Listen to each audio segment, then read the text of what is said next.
Thanks for checking out another new podcast from the Association for Materials Protection and Performance. Of course, we're best known by the shorthand acronym of AMP. As always, I'm your host, Ben Dubose, and I'm the news editor with the AMP publications team. For today's show, I'm joined by Jennifer Rogers, Senior Director of Education at AMP, and we're going to be discussing AMP's newest educational program, Cathodic Protection Field Techniques. Announced earlier this month, this two-day immersive course is designed to introduce personnel to essential corrosion testing methods as well as real-world field techniques. Whether someone is new to the corrosion industry or just looking to enhance their practical skills, the idea of the course is that it offers a comprehensive foundation with which someone can begin or advance their career in cathodic protection, also known as CP for short. As part of the program, participants can engage in classroom instruction and hands-on training in a controlled field setting. Topics include half-cell calibration checks, structure to electrolyte measurements, rectifier measurements, electrical isolation testing, and more. The idea is that students can gain confidence in their corrosion data collection and testing techniques through a balanced mix of both theory and practice. The course is tailored for professionals such as new field technicians, CP managers, sales personnel that distribute CP equipment and services, skills assessors and auditors, field equipment repair technicians, and engineers supporting corrosion operations. So, Jennifer, you had a large amount to do with the rollout of this program. Before we get into more specifics, just introduce yourself to our audience and tell them a little bit about your role within AMP. Sure, absolutely. So Jennifer Rogers, Senior Director of Education here at AMP, and my role is really focused around looking toward the ways in which we can prepare our colleagues, not only for the jobs that they have today, but for the jobs in the future. And so my role in REMET just looks at not only the legacy programs that we have to provide to that audience, but also to the programs that we might introduce in the future to continue to progress the field forward. So the new CP Field Techniques course, that's the newest thing you've rolled out, correct? That's correct. Okay. So beyond the PR statements that I read in our introductory comments, what was the background of that? What is sort of the market niche that it seeks to address? Just give us, a high-level overview of how it all came to be. Yeah, absolutely. So this is a really interesting project and one that we're really proud of in the sense that we're really striving toward providing additional solutions for our colleagues in the field, really looking at real world scenarios and putting them in the position where they can not only learn some of the theory and elements around cathodic protection, but also put that in the context of what they actually will experience in the job. And I think one of the things that is so exciting about this particular program is that it enables us to potentially make that information and that know-how more accessible to colleagues. Our cathodic protection programs that exist today are one of the hallmarks of AMP. And all of our recipients of those certifications are quite proud to hold those credentials. We also recognize that those credentials take a significant amount of time to achieve. So even for our introductory CP programs that have existed in the past, they do require some degree of knowledge coming into the space, as well as a commitment of 5 days off the job to come in and participate in those programs. Those will still remain. And we're very proud of all of those offerings and all of our certificate holders that hold CP credentials. That said, we're also conscious of the fact that we're in a time in which cathodic protection is increasingly of interest to colleagues across the globe for a variety of reasons. Some of those having to do with sustainability and the aging nature of our infrastructure, the ways in which we're trying to support and sustain that infrastructure without replacing it. Also different aspects around energy and renewable energy types of assets that also will require cathodic protection as they're installed in the field. And aspects around asset integrity and digital monitoring of assets also involve corrosion and CP related techniques. And so it was really important for us as we were looking at this to think about all of the different entry points whereby colleagues in all different walks of life and types of jobs and industries could engage and really get the critical information that they need when they're out in the field dealing with infrastructure to be able to assess a situation and mitigate it, in the appropriate way, given the nature of their role. So this field techniques course is exciting to us in the sense that it's a 2-day course. It doesn't require 5 days. And it's really focused specifically, once again, on those basic touch points where someone might come across an issue dealing with infrastructure so that they can kind of understand, what to be looking for, where there might be issues, and where they might need to call in another level of support to help with whatever it is they're experiencing. So we're excited about the nature of this, the fact that it is shorter in length. That should allow more colleagues to be able to take off some time to participate and really get engaged in those real world scenarios immediately that they can apply on the job. But also we're excited about the fact that, for those that are involved in predictive analytics or, aspects of the field that involve cathodic protection, but are maybe non-traditional approaches into the CP space, this is also a great introduction for them to start to learn more about the ways in which they might incorporate CP types of theory and practice into applications and technology that are being developed. I think a lot of people are familiar with AMP's CIP program. That's, of course, Coding Inspector program. What's unique about the CP market and the education needs there that might be a little bit different than what people exposed to the CIP market think of? Yeah. So, I think it gets back to some of the things that I just mentioned, right? When we look at CP, we're talking about infrastructure, and there's so many parts of that ecosystem, so to speak, whether it's related to materials design, or it's all the way through, selection of specific materials in the place of an infrastructure type of project, or even monitoring the infrastructure that exists. It's such a wide range of different colleagues who could potentially benefit from cathodic protection types of knowledge and experience. Bottom line, I think what we're trying to deal with here is the idea that infrastructure is everywhere. It doesn't matter necessarily what my specific job title is or, what specific industry I'm in. I probably in some way deal with physical infrastructure. And so we're really excited about the fact that CP in particular is critical for anyone who is engaged in any type of critical infrastructure as a part of their day-to-day. And this program essentially gives the opportunity for individuals who may have no experience with cathodic protection in the past to understand that relationship, and once again, help them to come up with plans that help them to protect and sustain the infrastructure that exists today. You mentioned turning it into a 2-day course. Is that a good example of the type of, historical limitation that this program seeks to overcome? Just thinking in terms of what the limitations of the old model is and how this potentially gives you an opportunity to do some new things that reaches a new audience.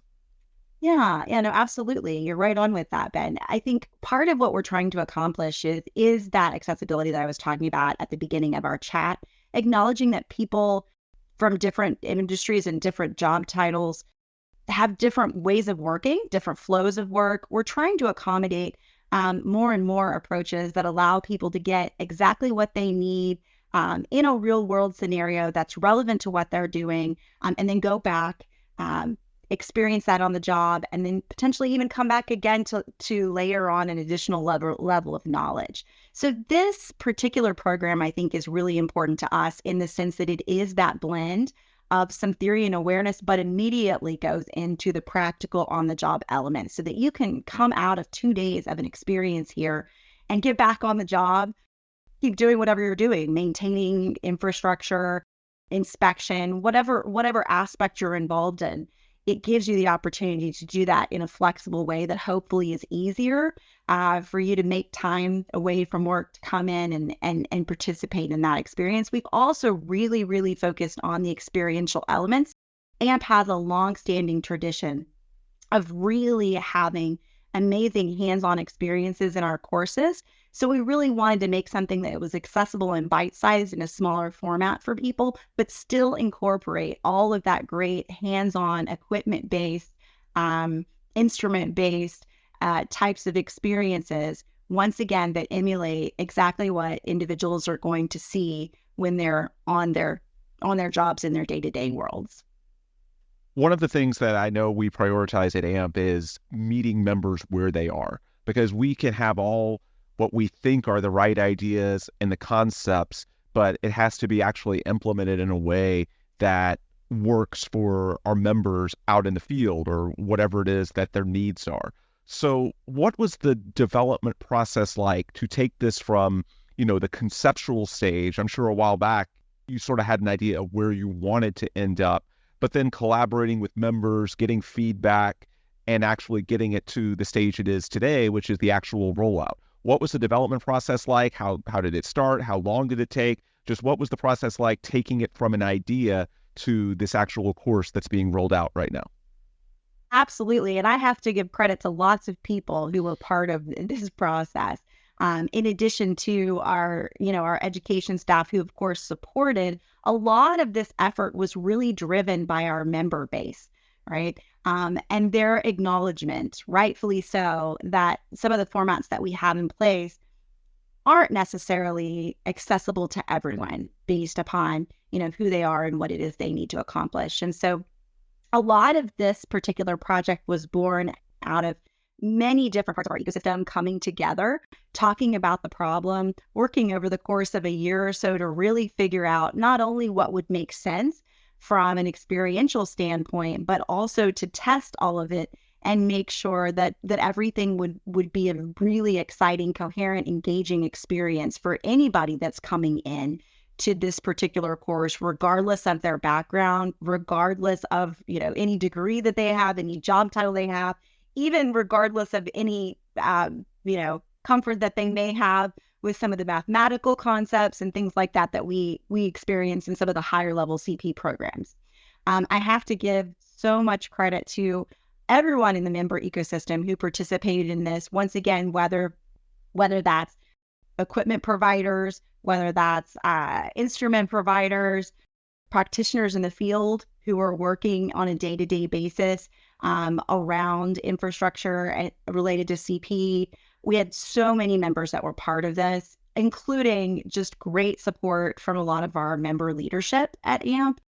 Jeff Didus, as well as Kimberly Joy Harris, who obviously is the chair of the AMP Board of Directors at the moment, were intimately involved in this project as well, and were passionate about the ways in which we could create something that was bite-sized, that was experiential, and that gave people exactly what they needed to make an impact in their job coming straight out of the course. And so lots of collaboration over quite a bit of time to make sure that this experience was timely, relevant, significant, and engaging for our colleagues that are coming in, wanting to know more about CP and the ways in which it can help them on their job. We've talked a good bit about logistics in this interview in terms of, making it more accessible, more bite-sized, not taking up as much time.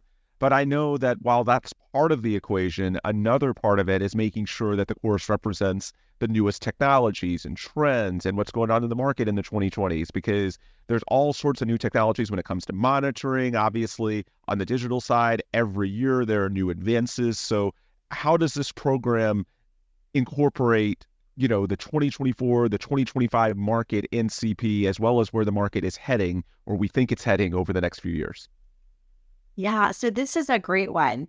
When we've looked at the ways in which this course has been built or designed, it's really been built to grow with us as an organization. We talked a little bit about the size and the flexible format. That's just one step forward with regards to our approach as we look into the future, whereby we can continue to incorporate things into the courses and keep them refreshed and up to date. In this course in particular, as I said, lots of amazing member support, giving perspective around what's actually happening on the job and what people will actually see when they go out there, talking about what instruments people are using and not using, what you might see or have available to you as you're out there in the field working. So all of those aspects have been incorporated.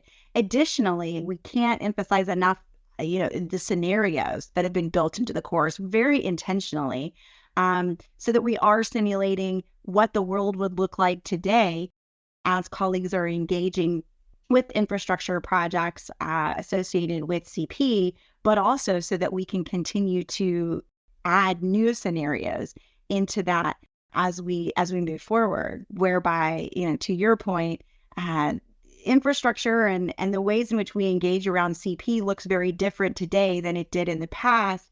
We've refreshed that and brought some of those new approaches and perspectives into the course. We'll continue to be able to keep it refreshed going forward with those scenarios as the space continues to evolve and as we continue to get great feedback from our members around what they're seeing and experiencing, and even from some of our colleagues who are working on some of the innovation in this space so that we can kind of proactively keep colleagues aware of what's happening in the CP space and how they might need to be engaged or involved in that effort. So in terms of feedback, I know some of it may not happen until mid to late November because the first course is November 13th and 14th, correct? Correct. But the announcement went out in early October, so people are certainly talking about this. I'm sure you've had conversations behind the scenes as well with certainly people on staff, but also members. What have you generally heard in these first few weeks since the announcement was made that this is, coming in the very short term? Well, the first thing I'll say, Ben, is that our members weren't wrong. When they came to us and they were excited about potentially offering something like this, the feedback has been fantastic. Our first offering, as you mentioned, November 13th through 14th, starting off with an offering here in Houston. That course is nearly full. We're almost in wait list already for the first course. And we're ready and waiting to continue to put out more offerings as the interest continues to swell and grow. We've heard lots of great anecdotal feedback, even from colleagues that are not in Houston. We had a staff member who was out and about in her local community in Pittsburgh and ran into someone who was just so excited to talk to her about the fact that they heard about this course and they were ready to register and come be a part of it. I think that's what we're really encouraged about is the excitement that we're seeing from the community around this effort and the support that everyone's giving once again to help create that stepping stone for our colleagues who may not be ready for CP1 yet, or it may not be relevant to exactly what they're doing, but they do need to know about cathodic protection and corrosion. And this is an opportunity for them to come in and get some practical skills right away. So the response has been amazing. We've been very pleased to see that our colleagues are really excited about the opportunity that this provides. We're getting lots of questions about what's next as well. So that, that's a good indicator to us that we're moving in a direction that people are really excited about and are looking forward to seeing the ways in which we continue to build on that legacy that AMP has of that great hands-on experience in those more portable or accessible formats that are a little bit more timely for individuals to apply on the job. So a day in the life, or I guess 2 days in the life in this case, the initial example of this is coming very, very soon, November 13th and 14th. We might not have time to do, every bullet point on the itinerary, but just generally speaking, how are those 2 days going to look? What are the features like? What are the scheduling? If someone listening is going or thinking of going, because it's not totally booked up yet, or if they're just looking at going to, a future version in Houston or somewhere else, what do those 2 days generally look like if someone takes this course? Yeah, so this is one of those that you don't want to miss either day. I will say that for sure, because once again, everything is embedded with a bit of, just general theory and awareness, because once again, this is an introductory experience. You do not have to have any prior experience with corrosion or even cathodic protection to come into this experience. But from the very beginning of the first day, there's an opportunity to engage in some awareness and just understanding of general concepts, understanding instrumentation, what it does, what we're measuring, and then immediately taking that into relevant experiences. So this course kind of builds on itself and kind of goes back and forth a bit in terms of the theoretical and awareness-based elements and the experience. So you don't want to miss any of it. The one thing I would say around this, though, that I think is really exciting, and we mentioned this, I think, in the announcements that we sent out, this does involve some field-based experience, right? Sure. This course gets you out in a CP field, touching things, measuring things, understanding different types of scenarios that you will see, and feeling really confident about how you would respond in those scenarios. So we tell people, rain or shine, we're out there in the field, in the CP field, right? Just like you would be on the job. So be prepared to come in, have a great interactive experience, and really get your hands on lots and lots of equipment and materials in specific situations that our colleagues will see on the job. So you mentioned some members wanting to hear what's next, speaking not just to this course, but, AMP's education offerings in general. Obviously, we're trying to do some new things. We're listening to member feedback. We're trying to meet them where they are, all that good stuff. I know you might not be ready to make any specific announcements today, but as we head towards 2025, what are some of the things that you're sort of working on? What are, the areas that you're targeting or working on that maybe members can expect more things to come in the future? Absolutely. So really excited about the road ahead. We've talked a lot about this particular course and the idea that we are working on accessibility. You mentioned meeting members where they are, providing experiences that are as close to on the job as possible and that require the least amount of time off the job to participate in. So what you'll continue to see from us as we move forward is a great emphasis on that accessibility piece, on affordability, where we need to get better in that area as well. We do realize even with some of the original CP programs, they may have been a little bit expensive for our colleagues who are just trying to get into the CP field. So we've addressed that with this course. But as we move forward, once again, looking at ways in which we can provide very immersive, engaging experiences that are related to the job experience itself, really trying to reach people. We talk about meeting members where they're at, reach them on the job where they're at as much as possible, and really, be conscious about the experiences that we can provide to colleagues potentially even on the job in the scenarios they see today, in simulated or immersive based environments that help them to once again connect to those experiences and understand in a safe, secure, controlled way how they might respond to a particular scenario before they actually experience it in the field. But also, once again, finding the right time and space for people to come together and collaborate, share different concepts and ideas, and continue to build this industry together through some of the collaborative experiences that we're looking to create from an education perspective going forward. Yeah, great insight there from Jennifer Rogers, Senior Director of Education at AMP.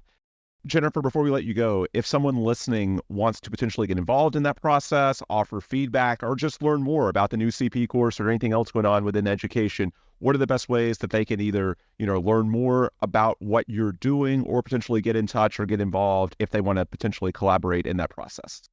Absolutely. I love this question, Ben. As we move into the future, we've got lots of great things to accomplish, and we need lots of fresh perspectives and ideas along the way. Anyone who is interested in engaging in any of these ways, has a great idea, or just says, hey, I want to be a part of this process, please reach out to us and let us know that. We're looking for colleagues to be a part, just like some of the members were for the CP Field Techniques, to be a part of some of the new programs that we're putting forward in the future. There are different ways to engage around that. If you're a member, you can engage through any one of your channels. You can talk to chapter leaders if you're engaged in a chapter, and they can pass some information along to us. You can reach out to me directly if you'd like. I'd love to hear from you and connect you with people. My email is jennifer.rogers@amp.org. So happy to get that message from you. But also, reach out to anyone that you already engage with from an AMP staff perspective. Anyone would be happy to hear about the ways in which people would like to be engaged and connect them to the right people to move the process forward.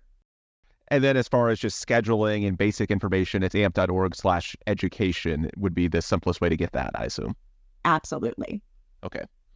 All right. With that, we will bring this to a close. For Jennifer and the education team, I'm Ben Dubose with AMP Publications. And if you want more from us within the publications team or just the association at large, just visit our certainly association website, again, amp.org, ampp.org, but also those publication websites include materialsperformance.com and coatingspromag.com. We've got lots of good content there, case studies related to cathodic protection, as well as, of course, press releases and news related to the latest offerings within AMP, such as this new AMPP program, where you can find more information. Again, amp.org for the association, or coatingspromag.com, materialsperformance.com for the publication websites. All right, that'll do it for today. As always, thanks for listening, and please come back soon for another new AMP podcast.